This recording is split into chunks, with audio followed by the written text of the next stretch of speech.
அதனால ஒரு எச்சரிப்பாகவும் இருக்கும். எச்சரிப்பின் செய்தி இந்த காலத்துல ரொம்ப அபூர்வம். ஒரு பிரபலமான ஒரு போதகர் எனக்கு போன் பண்ணி ஆரம்ப காலம் முதல் ஒரு வாரத்துக்கு முன்னாடி, பிரதர், ஆரம்ப காலம் முதல் இன்று வரைக்கும் நீங்க எச்சரிப்பு கொடுக்குறீங்க. இப்போ ரட்சிப்பை பற்றி, நரகத்தை பற்றி, பரலோகத்தை பற்றி, நியாய தீர்ப்பை பற்றி யாருமே பேசுறது இல்ல. ஆனா நீங்க கரெக்டா செய்யறீங்க, உங்க அழைப்புல நீங்க உறுதியா இருக்கிறீங்க. அதெல்லாம் எனக்கு அந்த எழுத்து வடிவம் எனக்கு வேணும், அனுப்பி வைக்கிறீங்களா? அது சொன்ன அல்லேலூயா. ஒன்னும் அனுப்பாத இருக்கிறேன், அனுப்புறேன் பாஸ்டர், நான் அனுப்புறேன் ஆகட்டும், எனக்கு இப்ப டைம் இல்ல, டைம் கிடைக்கிறப்ப நான் அனுப்பி வைக்கிறேன்னு. அந்த எழுத்து நகல் தேவைப்படுகிறது, நீங்க கொடுக்கிற அந்த செய்தி எழுத்து கொட்டேஷன். அதனால அந்த வரிசையில ஒரு எச்சரிப்பின் செய்தியை இயேசு கிறிஸ்து சொன்ன வார்த்தையிலிருந்து நம்ம ஆரம்பிக்கலாம். மத்தேயு எழுதின சுவிசேஷம் 24ஆம் அதிகாரம் 13வது வசனம். இயேசு சொன்ன ஒரு அருமையான எச்சரிப்பின் வார்த்தை. முடிவு பரியந்தம் நிலை நிற்பவனே ரட்சிக்கப்படுவான். Those who endure forever, he will be saved. ரட்சிக்கப்பட்டேன், அதான் நம்ம ரட்சிக்கப்பட்ட நாள். ரட்சிக்கப்பட்டு கொண்டே இருக்கிறேன், ஒவ்வொரு நாளும் நான் என் பரிசுத்தத்தை காத்துக் கொள்கிறேன், அதான் ரட்சிக்கப்பட்டு கொண்டே இருக்கிறேன். நிகழ்காலம் ரட்சிக்கப்படுவேன், பாவம் நிறைந்த இந்த உலகத்தை விட்டு பரலோகத்தில் நான் போய் சேருவேன். இயேசு வருவார், அல்லது என்னுடைய மரணம் நெருங்கும், நான் நம்பிக்கையோடு மரிப்பேன். எனக்கு ஒரு மரணம் வருமானால் நம்பிக்கையோடு நான் மரிப்பேன், கர்த்தருக்குள் நான் சந்தோஷமாய் மரிப்பேன். பிரைஸ் தி லார்ட், அல்லேலூயா. கர்த்தருக்குள் சந்தோஷமாய் மரிப்பேன், பிரைஸ் தி லார்ட். அல்லது அதற்குள் இயேசு வருவாரே ஆனால் நான் ஆண்டவரிடத்தில் போய் சேருவேன். 3 விதமான ரட்சிப்பு உண்டு. அதே போல இப்படி பாதியிலே தன்னுடைய ரட்சிப்பை, தன்னுடைய அழைப்பை, தன்னுடைய அனுபவங்களை, ஆவிக்குரிய நேர்த்தியான அந்த உன்னத பரவசமான அனுபவங்களை இழந்த ஒரு மனிதனை பற்றி தான் பார்க்க போகிறோம். A great king who lost his crown.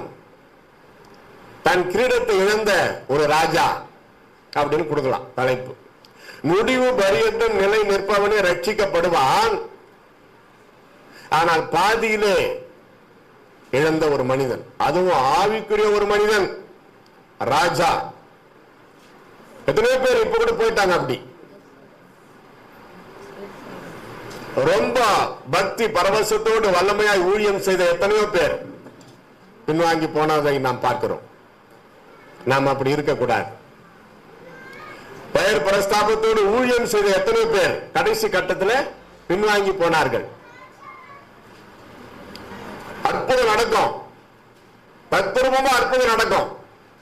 அப்படிப்பட்ட ஊழியக்காரங்களுக்கு சிலருக்கு பெருமை வந்து பின்வாங்கி போனார்கள். நானே இயேசு அப்படின்னு சொல்லி.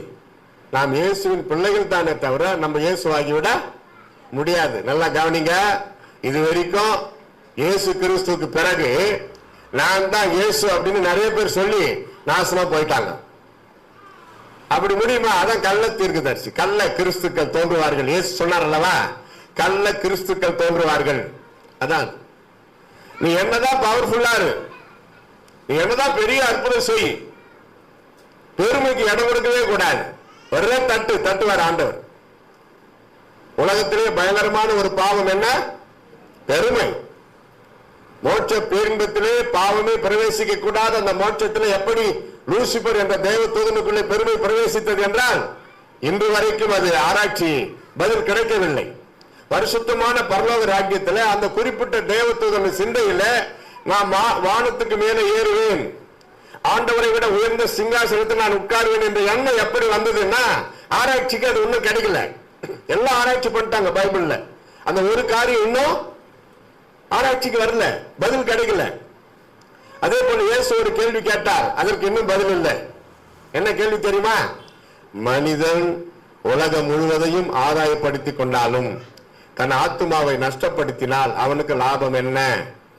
அந்த கேள்விக்கு லாபம் என்ன, லாபம் இல்லை என்ற பதில் தானே தவிர லாபம் உண்டு, ஆமா, எந்தெந்த லாபம் இது வரைக்கும் யாரும் கண்டுபிடிக்க முடியல. ஏன்னா ஆத்மா விலையேறப்பட்டது. அல்ல சொல்லுங்க, அல்லேலூயா. இப்ப நீங்க இங்க உட்கார்ந்து இருக்கிறீங்க, உங்க சரீரத்தை தான் நான் பார்க்கிறேன், ஆனால் ஆத்மாவை கண்காணிக்கிறவர் ஆண்டவர். உங்கள் ஆத்மாவை பார்க்கிறவர் ஆண்டவர். உங்கள் சிந்தனையை பாஸ்டர் இந்த ஜெபத்துல சொன்னார், நம்ம வார்த்தை மட்டுமல்ல, நம்முடைய சிந்தனை யாருக்குமே தெரியாது, ஆனால் ஆண்டவர் அறிந்திருக்கிறார். சிந்தனைகளினாலே வீணரானார்கள். ரோமர் 1:1 படிக்கிறோம். 1ஆம் அதிகாரத்தில் ஏதோ ஒரு வசனத்துல வருது. பிரசங்கி கடைசி வசனத்துல ஒவ்வொரு கிரியையையும் அந்தரங்கமான ஒவ்வொரு காரியத்தையும் நன்மையானாலும் தீமையானாலும் தேவன் நியாயத்துல கொண்டு வருவார். அந்தரங்கமான காரியத்துல சேருது நம்ம சிந்தனை. அப்பா அம்மா எதற்காக ஸ்தோத்திரம், பிரைஸ் லார்ட், ஜெபம், பாட்டு, பைபிள் படிப்பாங்க. அப்பா அம்மா இல்லையா, பெட்ஷீட்டை போத்தி ஒரு படம் ஒண்ணு வந்துச்சு, ரொம்ப சிந்திக்க கூடிய ஒரு படம். ஒரு பொண்ணு பெட்ஷீட்டை போத்திக்கின்னு அதுக்குள்ள செல்போனை ஆன் பண்ணி பாக்குது. இருட்டுக்குள்ள இருந்து வெளிவரும் வெளிச்சம் உன்னை இருட்டிலே கொண்டு போய் சேர்க்கும் அப்படின்னு நான் டயலாக் போட்டு விட்டேன் அந்த படத்துக்கு. இருட்டுக்குள்ள இருந்து வரும் வெளிச்சம் செல்போன் வெளிச்சம். நீ நல்ல ஒரு பொண்ணா இருந்தா பெட்ஷீட்டுக்குள்ள ஏன் போனை வச்சு பாக்குற, நீ வெளிப்படையா பார்க்கலாம் இல்லையா, யோசிக்கணும். அதே நேரத்தில் செல்போனை ஒரு ஊழியக்காரோ ஒரு விசுவாசியோ ஒரு பாடகரோ எடுத்து பாக்குறாங்கன்னா அவங்க ஆவிக்குரிய காரியமா இருக்கலாம். ஒரு இடத்துல நான் தான் ஒரு பாட்டு ஒண்ணு, அப்ப பாட்டு புக்கு என்கிட்ட இல்ல, ஜபம் நேரம், ஜபம் நடக்குது. ஐயா நீங்க ஒரு பாட்டு பாடிட்டு செய்தி கொடுங்கன்னாங்க. செய்தி ரெடி, பாட்டு நம்ம எடுக்கணும்ட்டு என் செல்போன்ல ஆராதனை கீதங்கள் ஆப் இருக்குது, அதை எடுத்து நோண்டி தேடினுக்கிறேன். ஜபம் நண்பனுக்குது. ஒருத்த ஓடியாந்தான், ஜபம் நண்பனுக்குது, நீங்க எப்படி செல்போனை நோண்டி பார்க்கலாம்னா. நான் சொன்னேன், ஜபம் நண்பனுக்குது, நீ எப்படி என்கிட்ட ஓடியாரலான்னு. ஓடி போயிட்டான். அதான் புத்தி வேணும் பேசுறதுக்கு முன்னாடி, கேள்வி கேட்கறதுக்கு முன்னாடி புத்தி வேணும். நான் செல்போனை நோண்டுறேன், பாட்டு பாட போறதுக்கு முன்னாடி என்ன பாட்டு பாடலாம்னு நானும் ஜபத்தோடு தான் தேடுறேன். அது பாவம் இல்ல. ஜபம் நடக்கிறப்ப நீயே என்ன பாக்குற, கர்த்தரை நோக்கி பாரு, கையை தட்டு, பிரைஸ் லார்ட், அல்லேலூயா, ஆமென். அது போல சில பசங்க நல்லதுக்காக எடுப்பாங்க போன, திட்டி தீக்காதீங்க, அவங்கள பைத்தியக்கார ஆகிடாதீங்க. ஒரு நம்ம பிள்ளைகள், முக்கியமா வாலிப பிள்ளைகள் காலேஜ் போயிட்டு வருவாங்க, லேட்டா ஒரு நாள் வழக்கம் போல வராங்கன்னா, ஒரு நாள் லேட்டா வராங்கன்னா அன்பா கேளுங்க, ஏன் பாப்பா இன்னைக்கு லேட்டு, ஏன்டா இன்னைக்கு லேட்டு, அன்பா கேளுங்க. அவங்க சொல்லுவாங்க பதில். அதுக்கே இவங்க கற்பனை, ஏன்னா வாலிப பசங்கள்ல, அதனால அவங்க வேற மாதிரி போயிட்டு பேவத்துல விழுந்து வந்துட்டாங்கன்னு நீங்களே கற்பனை பண்ணிடக்கூடாது, யோசிக்கணும். அதான் சொல்றாரு, சிந்தனைகளினாலே வீணராக கூடாது. நம் சிந்தனை நாம் யார் என்று வெளிப்படுத்தும். 1 சாமுவேல் 15, இங்கதான் சீரீஸ் ஸ்டார்ட் ஆகுது பாருங்க. 1 சாமுவேல் 15, 10, 11. சவுலை ராஜா வாக்கினது. சொல்லுங்கம்மா, படிங்கம்மா. 1 சாமுவேல் 15, 10, 11.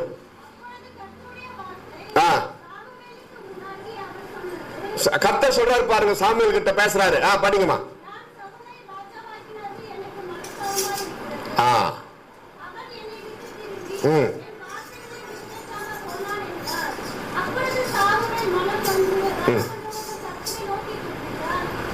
ரெண்டு காரியத்தை இங்க பார்க்கலாம்.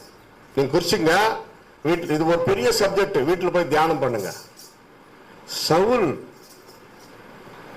பழைய ஏற்பாட்டில் ஒரு பெரிய ராஜா, ஆண்டவர் தான் ஏற்படுத்தினார். முதல் ராஜா இஸ்ரவேல் கோத்திரத்துல, இஸ்ரவேல் தேசத்துல முதல் ராஜா. ஆண்டவரே டைரக்டா தீர்க்கதரிசிகள் மூலமா ஆட்சி பண்ணார். அந்த காலத்துல இந்த ஜனங்க எங்களுக்கு ராஜா வேணும் அப்படின்றதுனால ஆண்டவரே கொடுக்கிறார். ஆனா கொடுத்த ஆண்டவரே இப்ப வசனப்படுறாரு, ஏன் தான் நான் இவனை ராஜா ஆக்கினேனோ என்று சாமுவேல் கிட்ட துக்கத்தோடு சொல்லுகிறார். சாமுவேல் ஊரெல்லாம் போய் தம்பட்டம் அடிக்கல. சவுலு பாவத்துல விழுந்துட்டான், சவுலு பின்மாற்றம் ஆயிட்டான், அவன் ஒண்ணுமே லாய்க்கு இல்ல, அவ்வளவுதான் அவுட்டுன்னு ராத்திரி எல்லாம் தேவ சமூகத்துல ஜெபம் செய்தார். ரெண்டு காரியம், ஆண்டவர் விசனப்படும் அளவுக்கு நம் வாழ்க்கை இருக்கக்கூடாது. யாராவது பின்மாற்றம் அடைந்தால் நாம் இன்னொருத்தர்கிட்ட போய் கோல் சொல்லுகிறதை நிறுத்தி தேவ சமூகத்தில் ஜெபிக்க வேண்டும். அதை பற்றி ஒரு படம் பார்த்தேன், பிப்ளிக்கல் படம், பார்க்கலாம், தப்பு இல்லை. சாமுவேல் இந்த செய்தியை ஆண்டவர் பேசணும் காதுல கேட்டு சில்லுன்னு பச்சை தண்ணி எடுத்து தலைமையில தெளிச்சுக்கிட்டு தூக்கம் வராதபடி இன்சபிஷியன்ட் ஆகிட்டார் தன்னை.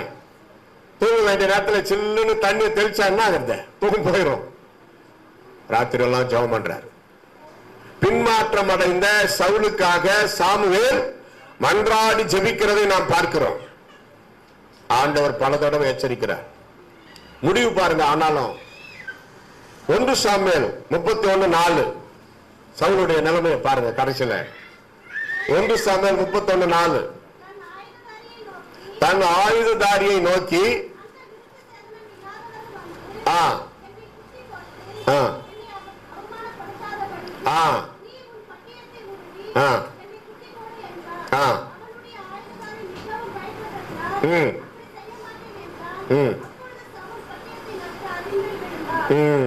அவ்வளவுதான், க்ளோஸ் கதை.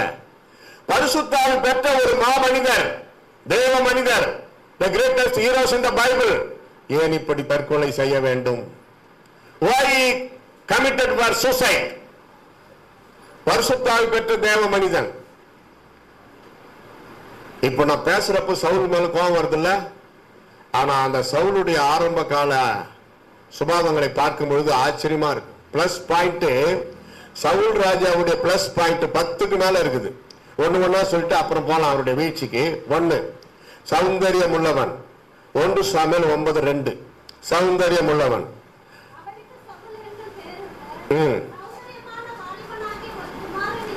போதும், சௌந்தரியம் உள்ளவன். நானே சொல்ல போற கவனிங்க. 9:15-17 தேவனால் தெரிந்து கொள்ளப்பட்டவன்.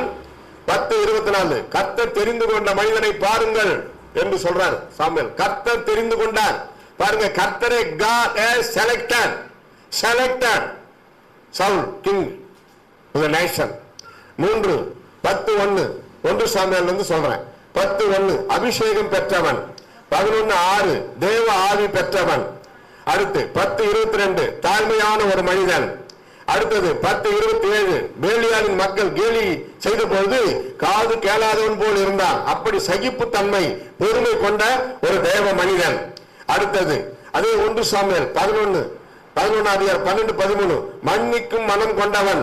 இன்றைக்கு யாரும் சாகக்கூடாது, கர்த்தர் ரட்சிப்பை கட்டளையிட்ட நாள் இது என்று சொல்லி மன்னிக்கின்ற ஒரு மனம் கொண்ட ஒரு தேவ மனிதன். 10:13 தீர்க்க தரிசனம் சொல்லி இருக்கிறார் தெரியுமா சவுல் ராஜா? 19:24 10:11 2 வசனமும் சவுல் தீர்க்க தரிசனம் உரைத்த தேவ மனிதர். 14:37 பெலிஸ்தரை முறியடிக்க தேவனிடம் விசாரித்த ஒரு தேவ மனிதன். எந்த ஒரு காரியமா இருந்தாலும் கர்த்தர் கிட்ட கேட்டு இருக்கிறார் போய். அப்ப எவ்வளவு அருமையான சுபாவம் எல்லாம் இருந்திருக்குது. ஒண்ணு கூட இருக்குது பாருங்க. 14:43 நீதி தவறாதவன். எப்படி? தன் மகன் சட்டத்தை மீறின போது அவன் சாக வேண்டும் என்று மகனை கொலை செய்தவன். யாரா இருந்தான்னா சட்டமே. அவன் மகன் ஒரு சட்டத்தை மீறிட்டான். ஐயா உங்க சொந்த பையன், ஐயா விட்டுருங்க. முடியாது, நான் போட்ட சட்டம் யாரா இருந்தான்னா அவன் சாக வேண்டும். அப்போ நீதி தவறாதவன். அடுத்து 2 சாமுவேல் 1:23 அதிக வேகமும் பராக்கிரமும் உள்ளவன். அல்லேலூயா சொல்லுங்க. இவ்வளோ நம்ம கிட்ட இருக்கணும். Positive point. நான் இப்ப சொன்ன இத்தனை காரியமும் கர்த்தருடைய பிள்ளைகளிடத்துல இருக்க வேண்டும். ஆனா விசனப்பட்டாரே, எங்கே இடிக்குது இல்லையா? இப்படிப்பட்ட ஒரு அருமையான தேவ மனிதனுடைய பரிதாப சாவு. அந்த தற்கொலை பண்ணி கொண்டால் யாரும் அவனுக்காக பரிதாபப்படவே மாட்டார்கள். உலகத்தில் எத்தனையோ காரியங்களை சாதிக்கிற ஒரு மனிதன் துன்பத்துல போராட்டத்துல வாழ முடியாதா? வாழ முடியும். இது பாருங்க, உயிர் தானா போனோம். தற்கொலை பண்ணிக்கொள்ளவே கூடாது. அது போறதுக்கு முன்னாடி கூட தற்கொலை பண்ணக்கூடாது. அதுவே போனோம். அது வரைக்கும் என்னென்ன பாடுபடணுமோ பட்டே ஆகணும். ஏன்னா சரி கட்டப்படும். கர்த்தருடைய பிள்ளைகளுக்கு மரணத்திற்கு முன்னாடியே அவர்கள் செய்த பாவங்களுக்கு தண்டனை இந்த உலகத்திலேயே சரி கட்டப்படும். நரகத்துக்கு போறவங்களா இருந்தா பரவாயில்ல, எப்படினாலும் இருக்கு. இப்போ நீங்க பரலோகத்துக்கு போகணும்னா ஏதாவது பரிசுத்த காரியத்தை செய்தே ஆகணும். கர்த்தருக்கு பிரியமான காரியத்தை செய்தே ஆகணும். ஆக்ஷன் எடுத்து ஆகணும். பரலோகம் போகணும்னா நீங்க ஏதாவது ஆக்ஷன் எடுத்து ஆகணும். கிரியைகளை காட்டணும், உங்க வாழ்க்கையில காட்டணும். நரகத்துக்கு போனோம்னா கவனிக்கிறீங்களா? இங்க பாருங்க, நரகத்துக்கு போகணும்னா இந்த உட்காந்துக்கிறீங்களா? இப்படி உட்காந்துருந்தா போதும், போயிடுவான். இப்ப இல்ல, இப்ப உட்காந்து நான் பிரசவம் பண்றேன். எப்பவுமே இங்க உட்கார்ந்து இருந்தா நரகத்துக்கு போலாம். இயேசு என்ன சொன்னாரு? ஜபமே பண்ணி கொண்டிருங்கள் அப்படியே சொன்னாரு. ஜபமும் பண்ணுங்கள், புறப்பட்டும் போய் சுவிசேஷத்தை அறிவிங்கள். அதே நேரத்தில் ஒரு ஜபம் கூட பண்ணக்கூடாது. ஊழியம் ஊழியம் ஊழியம் பேக மாட்டிக்கின்னு சுத்திக்கிட்டே இருக்கணும், ஜபமே பண்ணக்கூடாது அப்படி சொன்னாரா? அப்படி சொல்லல. ஜபமும் ஊழியமும் பேரலா இருக்கணும். அல்லேலூயா. ஊழியம் கொஞ்சம் குறைஞ்சா கூட பரவாயில்ல, ஜபம் நிறுத்தப்படவே கூடாது. ஜெபிக்கிறீர்களா? தேசத்தின் காரியங்களை கொஞ்சம் பாருங்க. தேசத்துல என்ன நடக்குது கொஞ்சம் பாருங்க. ஜபம் என்றால் 1 மணி நேரம் நம்ம காரியத்துக்கே ஜெபிக்கிறது அல்ல. அது கடைசியில் ஒரு 5 நிமிஷம் போதும். உங்களுக்கு என்ன பிரச்சனை, என்ன தேவை சொல்லி முடிங்க. கர்த்தர் எல்லாவற்றையும் சந்திக்க, உங்களை ஆசீர்வதிக்க, உயர்த்த அவளோடு காத்திருக்கிறார். ஆனால் ஜபம் என்பது முழங்கால் படியிட்டு தேசத்திற்காக, ஆத்மாக்களுக்காக, துன்மார்களுக்காக, சபைகளுக்காக, போதகர்களுக்காக, சுவிசேஷகர்களுக்காக, மிஷனரிகளுக்காக, அவர்களுடைய பாதுகாப்புக்காக ஜெபிக்கிறோமே, அதுதான் முக்கியமான ஜபம். கைத்தட்டி கர்த்தரை ஸ்தோத்திரம் பண்ணுங்க. ஜபம் பண்ணலான்னு முட்டி போட்டாவே உங்களுக்காக பண்ணாருங்க. நல்லா ஸ்தோத்திரம் பண்ணுங்க. முதல்ல நெடு முட்டி போடு, முதல்ல நெடு முட்டி போடு. இப்ப இல்ல, வீட்டுல போய் எட்ட உடனே உட்காந்து கூடாது. முதல்ல நெடு முட்டி போடுங்க. யா அம்மா, எவ்வளவு நேரம் கழிச்சு கால் வலிக்குதோ அதுக்கப்புறம் அடுத்த ஸ்டெப்புக்கு போ. நான் வேண்டான்னு முதல்ல நெடு முட்டி போடு.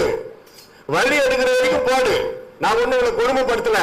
வலி எடுத்த பிறகு அடுத்த ஸ்டெப்பு போ. இல்ல உட்காரு, இல்ல ஒரு சேர் போட்டு கூட உட்காரு, இல்ல நின்று கொண்டே கூட ஒரு ரூம்ல ஜபம் பண்ணு. இப்ப என்னாச்சு, எங்க பாரு ஒரே கூத்து கும்மாலம், ஒரே கலர் லைட்டு, புகை, பின்னாடி பக்கம் புகை. அந்த புகை போட்டாதான் நம்ம ஜபத்தை கர்த்தர் கேட்பாரா? பயங்கரமான தப்பு. டான்ஸ் சபையில நீ ஓப்பனா போடு, டான்ஸ் போடு. இயேசு ராஜா வந்திருக்கிறார், ஆளு தாவீது ராஜா. பாஸ்டர் டேவிட் சொல்லுவையா ஒரு கட்டுரை வெளியிட்டார். கர்த்தருடைய பிள்ளைகள் ஆடினார்கள். எங்கே ஆடினார்கள்? ஒரு இது கொடுத்தாரு. அதை புடிச்சுக்கிட்டு நான் கொஞ்சம் எக்ஸ்ட்ரா பெருசாகிட்டேன் அந்த கட்டுரைய. இன்னும் நீங்க ஆட ஆசையா, எப்படி எங்க ஆடணும் எல்லாம் போட்டு விட்டேன். வீடியோ எடுத்து வெளியிட ஆசையா, அதுல ஒரு கண்ணியம் இருக்கணும். கடமை, கண்ணியம், கட்டுப்பாடு. ஏன்னா வீடியோ ஒரு முறை எடுத்தா அவ்வளவுதான். அதுக்காக நல்லா ட்ரெஸ் பண்ணி எடுக்கலாம், மேக்கப் பண்ணி எடுக்கலாம். இப்ப சின்ன சின்ன பசங்க பிரச்சனை இல்ல, பெரியவங்க கூட இப்ப ஆடுறாங்க, வீடியோ எடுத்து ஆடுறாங்க. அப்ப சும்மா மூமெண்ட். ஆணோ பெண்ணோ நீசா டீசென்டா இருக்கணும். அது அல்லேலூயா. சர்ச்சில் இல்ல, நீ தெருவில் ஆடு, பாடு, சுவிசேஷ அறிவி. அதே போல ஓபனர் மீட்டிங் மேடை போட்டு அங்க பாடு. இல்ல அது சம்பந்தப்பட்ட வீடியோ போட்டு ஆட வை. அது நற்செய்தி. அதை பார்த்துட்டு ஜனங்கள்லாம் வருவாங்க. அப்புறம் நீங்க நற்செய்தியை மக்களுக்கு அறிவிக்கலாம். இது ஆபரேஷன் தியேட்டர். இது களியாட்டு விளையாட்டு அல்ல. இது பக்திக்குரிய இடம். இங்கே போதிக்கப்படுகிறது. பரிசுத்தத்தோடு கர்த்தரை ஆராதியுங்கள், பயபக்தியோடு கர்த்தரை ஆராதியுங்கள். அப்படிதான் இருக்குது பைபிள்ல. அல்லேலூயா. அந்த நேரம் நகைச்சுவையோ களியாட்டோ விளையாட்டோ அல்ல. பிள்ளைகளுக்கு கூட நாம் சொல்லுகிறது புரிந்து கொள்ளும் தன்மையுள்ள பிள்ளைகளை ஆலயத்துக்கு கொண்டு வரதுக்கு முன்னாடி சொல்லி கூட்டிக்கிட்டு வரணும். ஆராதனை முடிகிற வரைக்கும் எடக்க பண்ணக்கூடாது, பயபக்தியா ஒழுங்கா இருக்கணும். எல்லாம் முடிஞ்ச பிறகு உனக்கு நான் ஒரு கிஃப்ட் கொடுப்பேன், அப்படி உற்சாகப்படுத்தி கொண்டாடணும். சர்ச்சுக்கு போறோம், வர்ற வரைக்கும் ஒழுங்கா இல்ல, அதுக்கப்புறம் வீட்டுல இருக்குது பாரு உனக்கு அப்படி சொன்னா ஆராதனை முடிஞ்சதும் அந்த பையன் இறக்கவே மாட்டான். வீட்டுக்கு போனா அடி விழும்போ, அவன் பாவம் தப்பும் பண்ணிருக்க மாட்டான். அவனுக்கே ஒரு குற்ற மனசாட்சி. அப்படி இருக்கக்கூடாது. மிரட்டல் உருட்டல் எல்லாம் இருக்கவே கூடாது. அது அப்படியே பதிஞ்சிடும். கலாட்டா பண்றாங்க அடங்கலன்னா அப்போ ஒரு அதட்டு போட்டு நிறுத்தணும். அடுத்த நிமிஷமே அவங்களுக்கு செட்ரைட் பண்ணணும். ஆனா ஆராதனை நேரத்துல பிள்ளைகளை ஒழுங்கா பார்த்துக்க வேண்டியது அந்தந்த பெற்றோரின் கடமை. இப்போ சின்ன குழந்தைங்களுக்கு தெரியாது நம்ம சர்ச்சில் தான் இருக்கிறோம்னு, குழந்தைங்களுக்கு தெரியாது. கவனிக்கிறீங்களா? பெரியவங்களுக்கு சில டைம்ல நம்ம சர்ச்சில் தான் இருக்கிறோம்னு தெரியாது. வேலம் சிஎஸ்ஐ சர்ச்சில் பிரசங்கம் பண்ணுகிறேன். ரொம்ப இன்ட்ரெஸ்டா போயிருக்குது மெசேஜ். ஐரம்மா வாலாஜாவில இருந்து வந்துட்டுக்கிறாங்க. ரொம்ப அருமையா போயிருக்குது மெசேஜ். கர்த்தருடைய கிருபையில பாதியில ஒரு பாட்டி, அம்மா மாசத்துக்கு ஒரு ஞாயிற்றுக்கிழமை வந்துருப்பா அப்படின்னுச்சு. ஐயரம்மா பயங்கர சிரிப்பு, சபையாரெல்லாம் சிரிப்பு. நான் சொல்லிட்டேன், சரிங்கம்மா வந்துடுறேன் ஆகட்டும், அது கூட்டம் முடிஞ்ச பிறகு சொல்லியிருக்கலாம் இல்லையா, இப்பவே சொல்லிவிட்டீங்க, கொஞ்சம் அமைதியா இருந்து பிரசங்கத்தை கேளுங்க அப்படின்னு சொன்னேன். ஏன்னா அந்த ஆர்வ கோளாறு அப்படிலாம் இருக்கும். நல்லா கவனிங்க, இது பக்திக்குரிய ஒரு இடம். கிளாஸ்ல பாடம் நடக்கிறப்போ வாலாட்டம் ஆடுறாங்களா பசங்க? கிடையாது. அது போல நம்ம மாணவர்களாய் மாணவிகளாய் இது ஒரு கிறிஸ்தவ ஆவிக்குரிய பரிசுத்த கல்லூரி. அது சொல்ல அல்லேலூயா. This is a Bible college. This is godliness Bible college. பக்திக்குரிய பைபிள் காலேஜ் அப்படி வச்சுக்கோங்க. அப்ப இங்க எப்படி இருக்கணும்? பயபக்தியா இருக்கணும். ஜெபிக்கிறப்ப கண்ணை மூடணும். பிரசங்கியார் பேசுறப்ப பிரசங்கியார கண்ணை திறந்து பார்க்கணும். வாயை திறந்துட்டு கண்ணை முட்டா என்ன அர்த்தம்? தூங்கிட்டாங்கன்னு அர்த்தம். ஒரு சிலர் இப்ப பாக்குறேன், கொஞ்சம் ஜாகிரதை. எங்க பாஸ்டர் ஃபெலோஷிப்ல எல்லாம் பேர் சொல்லி, பாஸ்டர் பேர் சொல்லி அவங்க பிரசங்கியார் சொல்லிடுவாரு, ஐயா தூங்குறீங்க வானான். அது மாதிரி நான் பேரெல்லாம் சொல்ல மாட்டேன். உங்க பேர் எனக்கு தெரியாத, சொல்ல முடியாது. கவனிங்க. Number 1, why the Saul, the great king, commit suicide? What happened in between? 10 plus point கொண்ட இந்த ராஜா எதற்காக வீழ்ச்சி அடைந்தார்? ஏன் அவர் தற்கொலை செய்து கொண்டார்? இதை நீங்க குறிச்சுக்கிட்டீங்கன்னா உங்க ஆவி கொஞ்சம் செட்ரேட் ஆகும். டென்ஷன் வராது, கோபம் வராது. என்ன வேணா ஆகட்டும், நம்ம பேசுறதுதான் ஜெயிக்கணும்ன்ற எண்ணம் உங்களுக்குள்ள வராது. பொறுமையை இந்த பிரசங்கம் கற்றுத்தரும். அல்லேலூயா சொல்லுங்க. பொறுமை, பொறுமை. பதிலுக்கு பதில் பேசுறவங்க கவனிங்க. பதிலுக்கு பதில் பேசுறவங்க யாரு? சகோதரிகள் தான். எங்கேயுமே ஒரு புருஷனை பத்தி ஒரு பதிலுக்கு பதில் பேசுறாங்கன்னு சொல்ல மாட்டாங்க. எங்கேயுமே என்ன கம்ப்ளைண்ட், எந்த நாள்ல கட்டணும் ஒண்ணு டேஷ் டேஷ் டேஷ் சொல்லுவான் புருஷன். கம்ப்ளைண்ட் வரும் பாருங்க பாஸ்டர் கிட்ட, கணவன் மனைவி. ஐயா ஐயோ ஐயோ என்னத்த சொல்றது, பொண்ணு போய் பாக்குறப்ப நல்ல பொண்ணுன்னு சொன்னாங்க, நம்பி கட்டிட்டோம் ஐயா. கல்யாணம் ஆகி 3 நாள் கூட ஆகல, வாயா திறந்தா பாரு, அது வாயா, அது தோண்டியா, அது அண்டாவா, அது குண்டாவா, அமகனா அப்படி இருந்தா, வாய் இருக்குதா இல்லையான்னு கூட தெரியல, அப்படி இருந்தா. ஆனா கல்யாணம் ஆன பிறகுதான் தெரிந்து. இந்துக்கள் கல்யாணம் ஆகிறப்பா மாப்பிள்ள மணமகள் வீட்டுக்குள்ள நுழைவாங்கல்ல, நெல்லு ஒரு சொம்பு நிறைய நெல்லு வச்சு மாமியார் வந்து வலது கையால நெல்லு சொம்ப உழைச்சிட்டு உள்ள வாங்கிக்கிறாங்க. அது ஒரு ஓலை வச்சுச்சு பாருங்க, போய் செவத்துல பட்டு அது அந்த மாமியார் மூஞ்சில் வந்து பட்டு அந்த சொம்பு இன்னொருத்தர் மூஞ்சில் பட்டு கீழே வந்துச்சு. அன்னைக்கு மதிக்க ஆரம்பிச்சாங்க அந்த மாமியார் மருமகளை. ஒரு சத்தமும் கிடையாது, ஏன்னா அந்த சொம்பு பட்டுச்சா. அப்ப என்னமோ ஆயிட்டு இருக்குது கப்சுப். இந்த மருமக என்ன யோசனையில வந்திருக்குது பாருங்க, எவ்வளவு வயிறாக்கி வச்சுக்கிட்டு வீட்டுக்குள்ள வந்திருக்குது. அப்படி சில கெட்ட சுபாவங்களோடு மாமியார் மாமனார் வீட்டுக்குள்ள நுழையிறவங்களுக்கு இது ஒரு பாடம் முன்கிட்டு சொல்லி வைங்க. யோசிக்கணும் அந்த சிந்தனை எப்படி வேலை. அது சொம்பு கொஞ்சம் பெருசா வச்சுன்னா அது கொஞ்சம் தூரம் தான் போயிருக்கும். அது சின்ன சொம்புல நெல்லு வச்சுன்னா இது பாவம் நினைச்சு பார்க்கல, இது இப்படியெல்லாம் ஓடி போய் அங்க இடிக்கணும் அந்த பொண்ணுக்கு தெரியல. சரியா ஒதுக்கலன்னா அது ஒரு தப்பாயிரும். ஃபுல் பவரோட வச்சிருக்குது பாருங்க, ஃபுட்பால் மாதிரி போய் சேவத்தில் இடிச்சு மாமியார் தலைமையெல்லாம் வந்து ஓடுவாங்க சொல்லி வச்ச மாதிரி. விசேஷம் அப்படியெல்லாம் பண்ணுவான் குடும்பத்தில் குழப்பத்தை உண்டாக்குறதுக்கு.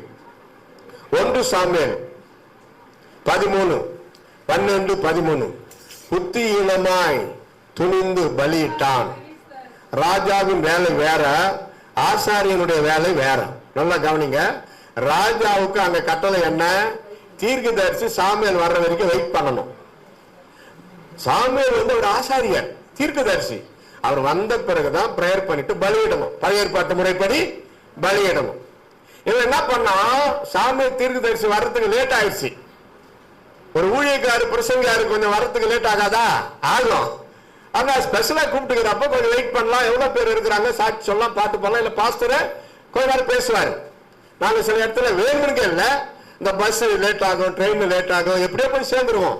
போன உடனே சொல்லுவேன், ஐயா சாரிங்க ஐயா, பஸ் இப்படி லேட் ஆயிடுச்சு, கொஞ்சம் டிராபிக் ஜாம், பரவாயில்ல பரவாயில்ல, நான் அது வரைக்கும் கொஞ்சம் அட்ஜஸ்ட் பண்ணேன், பேசினேன், இப்ப நீங்க பேசுங்க ஐயான்னு சொல்லி விடுவாங்க. அப்படியெல்லாம் இருக்குது. இப்போ வர வரைக்கும் அந்த நம்ம சவுல் ராஜா வெயிட் பண்ணி இருக்க வேண்டும். அவர் வரத்துக்கு லேட் ஆகுதா, பலியிடுடா, பலியிட்டான். சாமுவேல் தீர்க்கதரிசி வந்தார், கடிந்து கொண்டார். புத்தி என்னமாய் செய்தாய்? ஆசாரியனுடைய வேலை வேற, ராஜாவுடைய வேலை வேற. ராஜ்ய பார்த்ததை நீ பார்க்கணும். பலியாயிட்ட, கடிந்து கொண்ட. ஃபர்ஸ்ட் பாத்தீங்களா, அது ஒரு பெரிய தப்பே கிடையாது. ஆனா அது பாயிண்ட்ல சேர்ந்து அந்த சின்ன தப்பு தான் அடுத்த அடுத்த அடுத்த அடுத்த பெரிய தப்புக்கு வித்திட்டது. வித்திட்டது. விதை சிறியது, விளைகிற செடி பெரியது. ஒரு விதை விதைத்தால் செடி வரும், செடி நட்டால் மரம் வரும், மரத்தை அறுத்தால் கட்டை வரும், கட்டை வெட்டினால் பலகைகள் வரும், அதை வைத்து வீட்டையே கட்டலாம். ஒரு சின்ன விதை இடையில என்னென்னவோ மாற்றங்கள் நடக்கிறது, வீடு அழகா இருக்கிறது. அப்ப விதை இங்க நல்ல விதையாக இல்லை, கசப்பான விதையாகி விட்டது. மதிக்கல. ராஜாவா இருந்தா தீர்க்கதரிசிய ஊழியக்காரர மதிக்கணும். பில்லி கிரகாம் கிட்ட கேட்டாங்களாம், உங்க பேரு பிரஸ்தாபம் ஆயிடுச்சு, பண்டிதர் பில்லி கிரகாம் உலகத்திலேயே ஒரு கண்ணியமான சிறந்த ஊழியர், அவரை பற்றி எந்த ரிமார்க்கும் கிடையாது. அருமையான ஒரு தேவ மனிதர். அவர் புஸ்தகம் எல்லாம் ஏறக்குறைய 90% நான் படிச்சுட்டேன். பில்லி கிரகாம் எழுதிய புஸ்தகத்தை படிங்க, ஒரு எழுப்புதல் வரும். அது படிச்சு முடிக்கிறதுக்குள்ள முட்டி போட்டு அழுவீங்க, ஜெபிப்பீங்க. அதுக்காக தான். கொள்ளும் கொடிய பாவங்கள் 7 அவர் எழுதின புஸ்தகத்தை நான் ரட்சிக்கப்பட்ட ஆரம்ப காலத்துல 10 முறை படிச்சிருப்பேன். கொள்ளும் கொடிய பாவங்கள் 7. அதுல ஒண்ணு பெருந்தண்டி, ஓவர் ஈட்டிங். நம்ம நினைக்கிறோம் ஓவரா சாப்பிடுறது பாவம் இல்லைன்னு. அவர் எழுதுறாரு, விளக்கம் கொடுக்கிறாரு. ஓவரா சாப்பிடுறது எதனால பாவம்னு பைபிள் இருந்து வசனம் கொடுக்கிறாரு. இப்போ நீங்க நல்லா சாப்பிடுறீங்க, அவர் எனக்கு ஒண்ணு பொறாம இல்ல, அவரு எழுதிருக்கிறாரு. நீங்க போய் அந்த புக்கை வாங்கி படிச்சு பாருங்க. எல்லாத்துக்கும் ஒரு மூல காரணம் அதான்றாரு. அளவோடு சாப்பிடு. அதை படிச்சு பிறகுதான் நான் எங்க போனாலும் பிரசங்கத்துல அளவோடு சாப்பிட்டு வளமோடு வாழுங்கள் அப்படி சொல்லுவேன். 55 வயசுக்கு மேல ஆயிடுச்சா பண்ணி எல்லாத்தையும் நிப்பாட்டு. சிம்பிளா போ. 3 இட்லி காலையில, மத்தியானம் கொஞ்சம் சோறு, நைட்ல ஒரு 2 தோசை இல்லைன்னா 1 தோசை, அவ்வளவுதான் போதும். தூங்க போறோம், என்னத்துக்கு வாங்குறேன்? தூங்க தானே போறோம். தூங்குறதுக்கு ஒரு சக்தி வேணுமா? டயர்ட் ஆனதானே தூங்க முடியும். அப்ப டயர்ட் ஆயிரணும். அப்ப லிமிட்டா அப்படியெல்லாம். சரி, அது ஒரு பக்கம் இருக்கட்டும் சப்ஜெக்ட். புத்தியீனமாய் செய்த ராஜா. இந்த ராஜா தான் ஆரம்பத்தில் ஆண்டவர் அவர் அறிவை ஞானத்தை பார்த்து ஆச்சரியப்பட்டு ராஜா ஆக்கினார். இங்க புத்தியீனமாய் செய்தார். முதல் வீழ்ச்சி. இரண்டாவது 15 1 சாமுவேல் 15 22 23 கீழ்ப்படியாமல் போனான். 15:3 பாத்தீங்கன்னா அமலேக்கியர் எல்லாத்தையும் சங்காரம் பண்ணிட்டு வாடான்னார் ஆண்டவர். ஒருத்தனை கூட உயிரோடு வைக்காத, ஆடு மாடு எதுவா இருந்தாலும் சங்காரம் பண்ண. அந்த ராஜாவை பார்த்துட்டு வெட்டி போட்டு வாடினார். ஆனா எல்லாத்தையும் சங்காரம் பண்ணிட்டு வசனம் 6 கேணியரை பிடித்தான். அடுத்து ஆகானை உயிரோடு கொண்டு வந்தான். கொடுத்த ஆடு மாடு கொண்டு வந்துட்டான். சாமுவேல் கேட்கிறாரு, எல்லாரும் வெட்டி போட்டு சங்காரம் பண்ணிட்டு வானா ஏன் இவங்களை உயிரோடு கொண்டு வர? இல்ல பராக்கிரமசாலிகள் இவங்க எல்லாரும் நம்மளுக்கு யூஸ்ஃபுல்லா இருப்பாங்க. பதில் பாருங்க. அடுத்தது எல்லா மிருக ஜீவன்களையும் சங்காரம் பண்ணிட்டியா? ஆமா தீர்க்கதரிசி. கத்துக்கு பின்னாடி ஆடு மாடு. நான் கேட்கிற இந்த சத்தம் என்ன?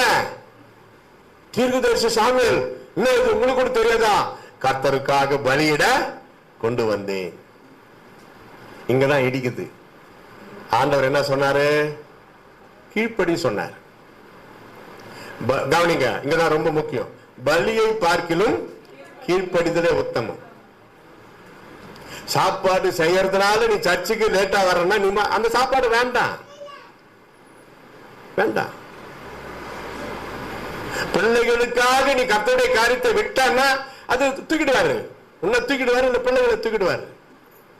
10 வருஷம் குழந்தை இல்ல, பாஸ்டர் ஜெபம் பண்றாரு, பாஸ்டர் போய் ஜெபம் பண்ணிட்டு வராங்க. கர்த்தர் மனம் இருக்க குழந்தை பாக்கியம் தராரு. எத்தனை நாள் சர்ச்சுக்கு வராம இருக்கலாம்? ஒரு குழந்தை பெற்றெடுத்த ஒரு சகோதரி, நீங்க சொல்லுங்களேன், எனக்கு தெரியாது. குழந்தை பெற்றெடுத்த ஒரு சகோதரி எத்தனை வாரம் சர்ச்சுக்கு வராம இருக்கலாம்? குழந்தை பெற்றெடுத்த தாய்மார் யாருன்னா சொல்லுங்களா? 3 மாசம் 3 வாரம் தானா? என்னம்மா கம்மியா சொல்றீங்க? பாவம். 3 மாசம் 2 மாசம். சரி, அவங்களுக்கு பலன் கிடைக்கிற வரைக்கும் குழந்தையை தூக்கி கொண்டு ஆலயத்திற்கு வரும் பலன் கிடைக்கும் வரை அப்படி வச்சுக்கலாமா? சிலருக்கு ரொம்ப வீக்கா இருக்கும், சிலருக்கு ட்ரீட்மெண்ட் கொடுத்துன்னு இருப்பாங்க. என்னையா கவர்மெண்ட் 6 மாசம் உண்டு. அவர் கவர்மெண்ட் பக்கம் பேசுறாரு, எல்லாத்துக்கும் அவர் அரசாங்கத்துக்கு கீழ்படுகிறாரு. சரி, சர்ச்சில் பக்கத்திலே இருக்குது வீடு. குழந்தை பெற்றெடுத்த ஒரு சகோதரி ஈஸியா வரலாம். குழந்தை அழுதா எடுத்து பக்கத்திலே அப்படி ஓடிடுறான். அப்படி நம்மளுக்கே எல்லாம் தெரியும். 1 வருஷம் 2 வருஷம் பாஸ்டர் போறாரு, பாஸ்டர் அம்மா கூட கூட்டிக்கிட்டு போறாரு. அம்மா ஏமா சர்ச்சுக்கு வரல? குழந்தை அழுதுச்சு பாஸ்டர். குழந்தை அழாதியா இருக்கும் அப்படின்னு அற்புதமான பாலகனை பெத்து போட்ட குழந்தை அழாதியா இருக்கும். அழுது வந்தா குழந்தை அழுதும். இந்த குழந்தைங்க அழுதா பாஸ்டர் திட்டுறாரா? இல்லையே, யோசிக்கணும். அது 2 வருஷம். அப்ப என்ன அர்த்தம்? தெலுங்குல ஒரு பழமொழி உண்டு, ஏமி சாக்குன்னா பிட்ட சாக்கு. அதுதான் வந்தது.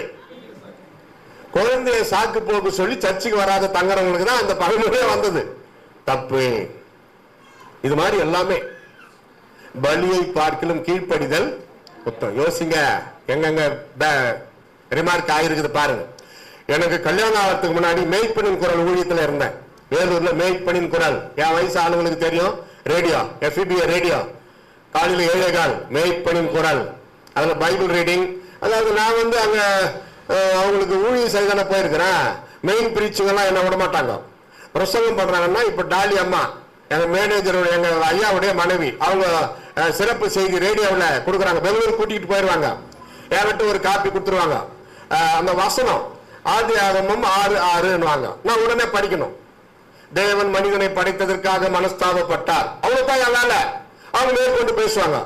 இப்படி ஒரு அசிஸ்டண்டா 6 வருஷம் செய்தேன். அந்த ஃபைல் எல்லாம் நான் தான் கொண்டு போனோம். அவங்க ஒரு வெஸ்ட் கிளாஸ்ல வருவாங்க, ஏசில வருவாங்க ட்ரெயின்ல. நான் பிசிலயோ சிசிலயோ இந்த ஃபைல் எல்லாம் எடுத்துக்கிட்டு நான் போய் சேருவேன். அதான் அப்படி எல்லாம் கீழ்படுனா தான் ஆண்டவர் என்ன ஆசீர்வதிச்சார். 3 நாள் அங்க தங்கி இருந்து ஊழியமெல்லாம் ஒரு 4-5 மாசத்துக்கு ஒவ்வொரு வாரமும் வெள்ளிக்கிழமை 7:15 to 7:30 அந்த ப்ரோக்ராமுக்கு இவ்வளவு வேலை. சரிப்பா, இங்க எனக்கு சொந்தக்காரங்களா இருக்கிறாங்க, நான் வருவேன். நானும் அம்மாவும் ஒரு 2-3 நாள் கழிச்சு வருவோம். நீ ஃபைல் எல்லாம் எடுத்துக்கிட்டு போய் ஆபீஸ்ல சேருன்ட்டாரு சாமியல் ஐயா. நான் என்ன பண்ண, சரிங்கன்னு சொல்லிட்டு ஃபைனல் எல்லாம் அங்க FBA ஸ்டுடியோ இருக்குது, ரெக்கார்டிங் பண்றாங்களே, அங்க விட்டுட்டு நான் வந்து சேர்ந்துட்டேன். எங்க வேலூர்ல ஆபீஸ்ல வந்து சேர்ந்துட்டேன். என்னவோ நம்மளுக்கு டோஸ் கிடைக்க போறான்னு நினைச்சிருந்தா 2 நாள் கழிச்சு அவர் வர்ற வேகத்தை பார்த்தாலே தெரிஞ்சு நம்மளுக்கு டோஸ் விட போதும். எனக்குன்னு ஒரு சேர் டேபிள், அவருக்குன்னு உள்ள ரூம் ஆபீஸ்ல. பவுனுங்களா நடுங்குது. அவங்க முன்னாடி நிக்கிறதோட வேலை இருக்காதியா எங்களுக்கெல்லாம். நான் என்ன சொன்னேன், ஐயா ஃபைல கொண்டு போக சொன்னீங்கல்ல, ஏன் கொண்டு வரல? ஐயா நல்லதா போசியா, கொண்டு வந்திருந்தா சரியான மழையில ஃபுல்லா நஞ்சு போயிருக்கோம். நான் செஞ்சது தப்பு தான், ஆனா நான் கொண்டு வராது நல்லது. சரியான மழை, நான் கொண்டு வந்தா ஃபைல் எல்லாம் நனைஞ்சுப்பேன். இந்த மாதிரி திமிரு புற்று பேச்செல்லாம் பேசக்கூடாது. அது நனைஞ்சு போயிருந்தாலும் நான் சந்தோஷப்பட்டிருப்பேன். எனக்கு கீழ்ப்படிந்து நீ கொண்டு வந்தா அல்லவா அப்படி நான் சந்தோஷப்பட்டு இருப்பேன். நீ விட்டுட்டு வந்துட்டு இப்ப இந்த வார்த்தை சொல்ற, என்ன கிரிமினலா பேசுறேன்ட்ட. சாரிங்க ஐயா. அந்த சாரி கேட்ட உடனே அவர் அப்படி உடனே அன்பாயிட்டார். அல்லேலூயா. பாருங்க அந்த சாரியில எவ்வளவு வல்லமை இருக்குது. ஆனா நான் பண்ண தப்பு, அதான் நான் சொன்ன வார்த்தை பாத்தீங்களா. இந்த மாதிரி நிறைய பேர் நம்ம செய்யறோம், தப்பு பண்ணிடுறோம். அதுக்கப்புறம் ஏதோ அந்த தப்புனால சில நல்ல காரியம் நடந்திருக்கோம், அதை பிடிச்சிக்கலாங்க. ஆனா தப்பு தப்புதான்றது தெரியாது. தப்புன்னு சொல்லி காட்டுறது தப்பா? தப்புன்னு சொல்லி காட்டுறது தப்பா? தப்பு இல்ல. கடைசி வரைக்கும் ஒரு குறிப்பிட்ட காரியத்துல திருத்தங்களே வரலன்னா அந்த ஒரு காரியத்துக்கு ஆண்டவர் வாழ்நாள் ஃபுல்லா உன்ன டைம் எடுக்குதுன்னா அப்ப மத்த காரியம் எப்போ? சகேயு பாருங்க, ஒரே நொடியில அவன் மனம் திரும்பின உடனே அடுத்த வாரம் நான் எல்லாருக்கும் நான் வாங்கின பணமெல்லாம் ஏமாத்தின பணமெல்லாம் திருப்பி கொடுத்துடுறேன் ஆண்டவரேன்னு சொல்லல. உடனே பணப்பையை எடுத்துக்கொண்டான். ஆண்டவரே, அநியாயமா நான் வாங்கினது உண்டு, அதெல்லாம் நான் கொடுத்துடுறேன், நாளைத்தானே திருப்பி கொடுத்துடுறேன். உடனே சொன்னார் இயேசு, இன்றைக்கு இந்த வீட்டுக்கு ரட்சிப்பு வந்தது. Today salvation came to this house. இன்றைக்கு இந்த வீட்டுக்கு ரட்சிப்பு வந்தது. உடனே கர்த்தருடைய வார்த்தைக்கு தேவ பிள்ளையே, உடனே உடனே உடனே. நான் அப்படிதான் சொல்றேன். யாரோ ஒருத்தர் ஒரு ஹெல்ப் கேட்டாரு, சரி அடுத்த வாரம் அனுப்பலாம் ஒரு 1000 ரூபாய், என்ன சிலது வரும், இப்படி எல்லாம் அவன் நிலைமை ஆண்டவர் சொல்லுவாரு. அனுப்பலான்னு முடிவு பண்ணிட்டேன், அடுத்த வாரம் அனுப்புறேன், இன்னைக்கு அனுப்பு, ஜிபே உன் கையில தானே இருக்குது, உடனே அனுப்பிடுவேன். ஐயா ஏற்ற நேரத்தில் உங்க காணிக்க உதவி வந்ததுயா, ரொம்ப நன்றி. மனசுல நமக்கு ஒரு திருப்தி. செய்ய வேண்டியதை செய்ய வேண்டிய நேரத்தில் செய்யாமல் இராதே. நன்மை செய்ய அறிந்திருந்தும் அதை செய்யாமல் இருந்தால் அது பாவம். கீழ்ப்படியாமல் போனான். கீழ்ப்படினா ஐயா அம்மா, கர்த்தருக்கு கீழ்ப்படின புருஷர்களே, நீங்கள் கர்த்தருக்கு கீழ்ப்படிந்தால் தானே உங்க மனைவி உங்களுக்கு கீழ்ப்படிவாங்க. பைபிள் படிச்சீங்களோ, ஜெபம் பண்ணீங்களா, குடும்ப ஜெபம் பயத மாட்டிக்கின்னு போயினே இருப்பாரு. நீங்க குடும்ப ஜெபத்துல இருக்கிறீங்களா? தாழ்த்து நீங்க குடும்பஸ்தரா முட்டி போட்டு மனைவி பிள்ளைகளோடு சேர்ந்து ஜெபிக்கிறீங்களா? பால் யாங்கி சோ அப்படின்னு ஒரு பிரசித்தி பெற்ற ஊழியக்காரு சமீபத்தில் தான் அவர் கர்த்தருக்குள் நித்திரை அடைந்தார். 10 லட்சம் ஆத்மா அவங்க சர்ச்சில். எவ்வளவு? முதல் அவங்க ஆரம்பிச்சது அவரு, அவங்க மாமியார், அவங்க மனைவி 3 பேர் தான் சபை ஆரம்பிச்சாங்க. 10 லட்சம் தென் கொரியாவில். அப்படி பேசுவாராம். ஊழியம் ஊழியம் ஊழியம் ஊழியம் ஊழியம். அவங்க மனைவி கிட்ட பேசுறதுக்கு டைம் ஒதுக்காதனால அது கொஞ்சம் ப்ராப்ளம் ஆயிடுச்சு. புருஷன் என்கிட்ட பேசவே மாட்டாரு. ஊழியம் நல்லதுதான், ஆனால் அவங்க பிரச்சனை பாருங்க. ஒரு நாள் மேடையில பேசிக்கிட்டு இருந்தாராம், உன் மனைவியிடத்தில் அன்பு கூறுவாயாக, அன்பு பிரமாணத்தை கர்த்தர் வைத்திருக்கிறார், ஆண்டவர் அன்பாகவே இருக்கிறார் எல்லாம் பேசினுங்கிறப்ப அவங்க மனைவி பாதியில இருந்து ஓடினாங்களாம். எதுக்காக என் மனைவி இப்படி பாதியில் போறாங்க யோசிச்சுக்கிட்டே பேசினுக்கிறாராம். வீட்டுக்கு போய் பெட்டு, தலைகாணி, ஈச்சேரு, சேரு எல்லாம் சேர்த்துன்னு வந்துட்டாங்களாம் சர்ச்சுக்கு. எதுக்கு? அத்தா, நீங்கள் ஆலயத்தில் பேசும்பொழுது தேவதூதன் முகத்தை போல் இருக்கிறது, வீட்டுக்கு வந்தால் பேய் போல மாறிவிடுகிறீர்கள். அத்தா நீங்க சர்ச்சிலே இருங்க, நான் சாப்பாடு எல்லாம் இங்க கொண்டு வந்துடுறேன் உங்களுக்கு, நீங்க இங்க சாப்பிட்டு சர்ச்சிலே இருங்க, தேவதூதனாவே நீங்க இருங்க, வீட்டுக்கு வந்தா எல்லாரும் எரிஞ்சு உதறீங்க, டென்ஷன் ஆகுறீங்க அப்படின்னு. அப்பதான் அவர் திரும்பினாராம், மனம் மாறி வீட்டுல போய் ஆராதனை முடிச்சுட்டு முட்டி போட்டு ஜெபம் பண்ணாராம். அப்ப ஆண்டவர் பேசினாராம், முதல்ல உள்ளத்துல எனக்கு இடம் கொடுத்துட்டேன், ரைட்டு, பாராட்டு. 2வது இடம் யாருக்கு கொடுத்துருக்கிறேன்னாராம், உங்களுடைய ஊழியத்துக்குனாராம். இங்கதான் ராங், இங்கதான் நீ பண்றது தப்பு, ஊழியத்தை நான் செய்யற உங்களோட இருந்து. 2வது இடம் உள்ளத்துல மனைவிக்கு கொடுக்கணும், 3வது பிள்ளைகளுக்கு கொடுக்கணும், 4வது தான் ஊழியத்துக்கு கொடுக்கணும்னாராம். அப்புறம் தான் ஒப்பு கொடுத்து ஜெபம் பண்ணி ஒரு புஸ்தகமே எழுதி வெளியிட்டாரு. அதை படிச்சுதான் நான் இதை சொல்றேன். ஆண்டவர் என்கிட்ட பேசினாரு, கடிந்து கொண்டு பேசினாராம். அப்போ என்ன பண்ணோம்? உங்க இருதயத்துல 2வது இடம் யாருக்கு? கல்யாண ஆன புருஷர்களை சொல்லுங்கள், உங்க இருதயத்துல 2வது இடம் யாருக்கு?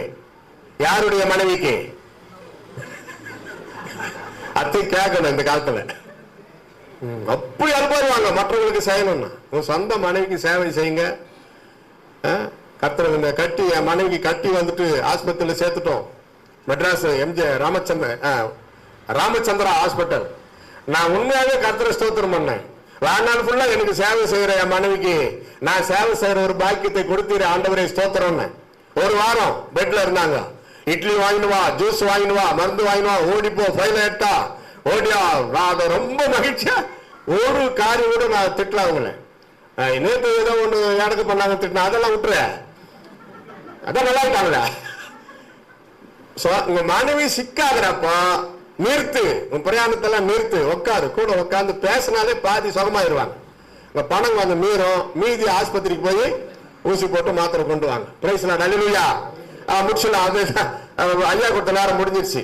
இன்னும் 5 பாயிண்ட் கர்த்தருக்கு சித்தமானா இயேசு வருகை தாமதிக்குமானால் இந்த சவுல் ராஜா வீழ்ச்சி மேற்கொண்டு எதனால அப்படின்னு சொல்லி பார்க்கலாம். இப்ப வரைக்கும் கேட்டதை கடைபிடிச்சாவே நம்ம பரலோகத்தில் போய் சேரலாம். கையை உயர்த்தி ஒரு அலை சொல்லாமா? சாராம்சம் என்ன? கீழ்ப்படிதல். அலை சொல்லுங்க. கீழ்ப்படியாமையின் பிள்ளைகள் மேல் தேவ கோபாக்கினை. நீங்க எவ்வளவு நல்லவங்களா இருக்கலாம் ஐயா, அம்மா, ஐயா, பிள்ளைகள் கவனிங்க. கீழ்ப்படியலன்னா பரலோகம் போகவே முடியாது. அது மட்டும் இல்ல, தேவ கோபாக்கினை வரும். கணவருக்கு கீழ்ப்படிவது ஒரு கோழைத்தனம் அல்ல, அடிமைத்தனம் அல்ல. அதுதான் நீங்கள் வீராங்கனை. வீராங்கனை என்று பெயர். கணவனை உங்களுக்கு அடிமையாக்கி அவரை மிரட்டி, யாரும் இல்லாதப்போ அடிமையாக்கி, அடிமையின் மனைவி நீ ஒரு அடிமையா இல்லாதபடி உன் கணவனை ராஜாவாக்கி நீ ராணியாய் வாழ்ந்து காட்டு. அல்லேலூயா. அப்பதான் விடுதலையோடு ஒரு வாழ்க்கை. மகாராணி யாரு? பிலாத்தருடைய மனைவி. ராஜாவுடைய மனைவி ராணி தானே. லெட்டர் அனுப்புறாங்க பாருங்க, இயேசு கிறிஸ்துக்கு சிலுவை மரண தண்டனை வேண்டாம் தான். அப்படி ஞானம் உள்ள, நியாயத்திற்காக போராடுகிற மனைவியா இருக்கணும். புருஷன் ஒரு வேலை டென்ஷன்ல இல்ல வேண்டாங்க, அப்படி வேண்டாம், தயவு செய்து கொஞ்சம் அவரே கூல் டவுன் பண்ணி நார்மல் ஆக்குறது புருஷன் மனைவி கிட்ட முடியும். ஒரு கணவரை பரலோகத்தில் சேர்க்கிறதோ ஒரு கணவர் நரகத்தில் போய் சேர்றதோ மனைவி கிட்ட தான் இருக்குது. அல்லேலூயா. ஐயா, கல்யாணத்துக்கு முன்னாடி கோபமே வரலையா, அவ்வளவு அன்பா இருந்தயா, கர்த்தரே முகமுகமா பேசினாரு. இந்த சனினை கட்டின கர்த்தரும் பேசல, அன்பே இல்லையா, கோபம் வருது, டென்ஷன் ஆகுது. அவர் மேல தப்பே இருக்கட்டும், ஆனா மூல காரணம் யாரு? கொஞ்சம் யோசிங்க. அவர் போய் சொல்லுவாரா? கல்யாணம் ஆகிறதுக்கு முன்னாடி அப்படி இருந்தவர் கல்யாணம் ஆன பிறகு இப்படி ஆயிட்டாருன்னா இடையில வந்தது யாரு? பேயா? மனைவியா? குத்து விளக்கா இருக்கணும், குத்தி விட்டு விளக்கா இருக்கக்கூடாது. யோசிக்கணும். அன்பா இருங்க. புருஷனுக்கு கீழ்ப்படிந்து பாருங்களா, ஆண்டவரே உங்களை அரவணைப்பார். புருஷனாலும் ஒரு ஆறுதலே இல்லையா, ஆண்டவரே ஆறுதல் கொடுப்பார். அவர் சூழ்நிலையை கொஞ்சம் பாருங்க. அவருக்கு பிபி சுகர் இருந்தா யோசிங்க, அதை யோசித்து பேசுங்க. பிபி சுகர் இருந்தா கோபம் டென்ஷன் வரும். தெரிஞ்சு வேணுமுனுக்கு கவனிக்க, முக்கியமா யாருக்கிட்ட பேசுறாரு தெரிஞ்சு வேணுமுனுக்கு இந்த பாயிண்ட் சொன்னா இவர் கோபம் வரும், பெரிய பிரச்சனை வரும்னு தெரிஞ்சும் உன் தேவனாகி கர்த்தரை பரீட்சை பாராதே. அது போலதான் சாரால் தன் கணவரை ஆண்டவனே என்று அழைத்தார். இப்ப எப்ப நாங்க புருஷனை ஆண்டவனே கூப்பிட்டுக்கிறீங்களா? இன்னைக்கு நைட்டு தூங்குறதுக்குள்ள கணவரை பார்த்து ஆண்டவனே அப்படின்னு சொல்லிட்டு தூங்கி பாருங்களா, அருமை தரிசனம் சொப்பனம் எல்லாம் வரும். நீங்க அவர்கிட்ட கசப்பு, ஒரு மனஸ்தாபம், இது என்னைக்கு இருந்தாலும் கேட்கணும் அப்படின்னு படுத்து பாருங்க. அன்னைக்கு நீ கனவுலே கேட்பீங்க. நேரடியாக கேட்க வேண்டிய சூழ்நிலையே வராது, கனவுல நீ கேட்க வேண்டியது ஆயிடும். அப்ப கனவு நல்லா இருக்கு. கனவு கூட நல்லா இருக்கணும்னா கர்த்தருக்கு கீழ்ப்படிந்து பாருங்கள். அல்லேலூயா சொல்லுங்க. அல்லேலூயா. அப்படியே பயபக்தியோடு எழுப்பி நிற்போமாக. புது ஊழியக்காரர் வந்தா 2-3 நிமிஷம் லேட் ஆகும். ஒரு 2 ஸ்டெப்ஸ் ஓடி